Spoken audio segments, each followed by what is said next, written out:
10h21 dans Studio News. On est heureux d'accueillir sur ce plateau la nutritionniste Béatrice de Rênal. Bonjour et bienvenue. Bonjour. Merci. Alors c'est la semaine du goût jusqu'à dimanche, l'occasion de sensibiliser les plus grands et les plus petits à évidemment toutes les palettes du goût et aux importances de la bonne nutrition. Stéphane Le Foll est ce matin avec des petits écoliers pour parler du petit déjeuner. On dit parfois que c'est le repas le plus important de la journée.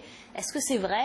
On va essayer de parler un peu des idées reçues sur le petit déjeuner. Alors oui, c'est vrai. En fait, il porte très mal son nom, ce petit déjeuner, parce qu'en réalité, il est petit dans le volume que l'on mange, mais il est essentiel dans une journée, parce que vous l'avez sans doute remarqué, les petits déjeuneurs sont ceux qui ont la meilleure performance intellectuelle et physique dans la matinée, et les petits déjeuneurs mangent en général un peu plus que les autres, mais ils sont moins gros que les autres. Donc en fait, si vous voulez maigrir, il faut commencer par prendre un petit déjeuner. Alors le matin, certains prennent que du café ou du thé, et ils semblent s'en porter pas plus mal. Qu'est-ce qu'il en est? Oui.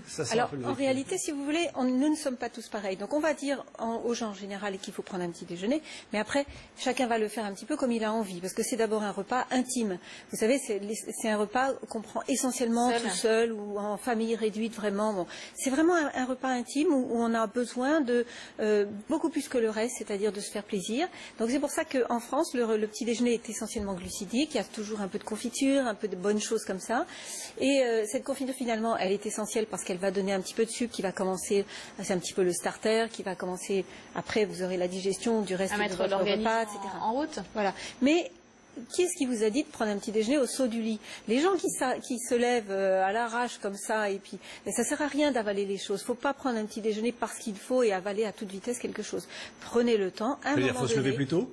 Alors, soit vous vous levez plus tôt, ce que vous ne ferez pas. Donc, vous prenez les devants et vous apportez votre petit déjeuner.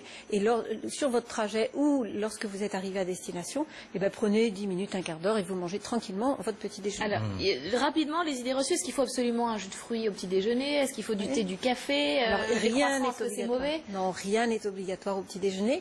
On dit qu'en général, l'équilibre, c'est si vous mangez à la française, c'est-à-dire avec un déjeuner conséquent et un dîner en général familial et assez conséquent aussi. Le petit déjeuner, vous prenez un produit de céréales, par exemple du pain, vous prenez un produit de fruits, ça peut être un jus de fruits, ça peut être un fruit entier, ça peut être une compote, ça peut être ce que vous voulez, et puis un produit laitier pour le calcium. Donc en fait, essayez d'avoir ces trois produits-là dans le petit déjeuner. Allez, ce matin dans Studio News, on parle également de cette étude présentée par l'association écologiste Génération Future. Tous les mueslis non bio contiennent des pesticides avec, pour certains, des perturbateurs endocriniens. Comment est-ce que c'est possible ?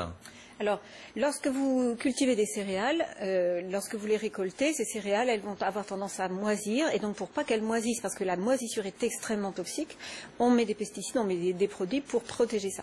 Donc, dans l'agriculture conventionnelle, on met ces produits-là. Donc, vous les avez sur le pourtour de la céréale. Et si vous prenez des céréales complètes dans votre muesli, mais à ce moment-là, vous risquez d'avoir les pesticides. Sauf que dans la loi européenne et française, vous êtes obligé d'être évidemment en dessous de minima. Alors, je ne connais pas le contenu de l'étude et puis sa pertinence, mais globalement... Ça, c'est le principe. C'est le principe. Donc, ça veut dire que s'ils ont trouvé des pesticides, de toute façon, qu'ils en aient trouvé, c'est pas complètement aberrant. Par contre, après, c'est quelle quantité ils ont trouvé? Parce que 70 pesticides, il n'y a pas forcément 70 qui sont utilisés aujourd'hui. Ils ont probablement trouvé des résidus d'autres choses qu'ils mettent dans le lot pesticides, mais qui ne sont pas forcément le cas. Donc, après, sans vouloir minimiser ou affoler, alerter la population, il faut juste dire, s'il y a eu un écart par rapport à la règle, par rapport aux normes, il faut qu'il soit corrigé.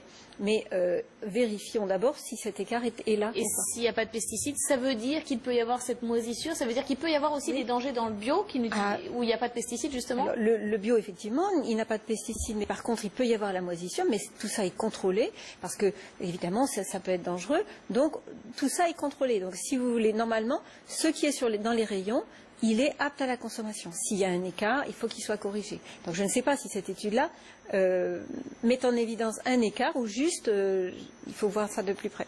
Et puis j'aimerais qu'on parle, Caroline, de bio. Le bio, il y en a de plus en plus dans les rayons de nos supermarchés. On le voit, on l'achète parfois. On peut lui faire confiance à ce bio, même bon marché. Alors, le label bio en France est très contrôlé aussi.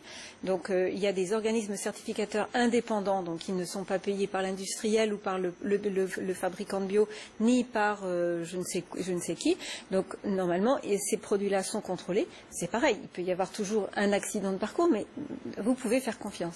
Alors après, dans le cadre de cette semaine du goût, eh bien, c'est vrai que on va promouvoir le goût, et il ne faut pas oublier que le goût et la nutrition sont des choses qui vont ensemble et qui ne sont pas en opposé.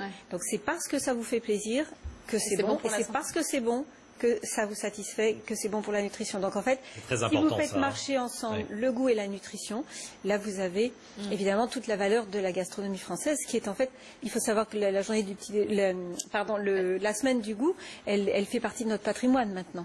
Voilà, la nutrition, avec la nutrition, on n'est pas obligé d'être frustré sur le Au contraire. Merci beaucoup Béatrice de Rênal d'être venue sur le plateau de Studio News. C'est l'heure de la météo, tout de suite avec Thierry Fréret.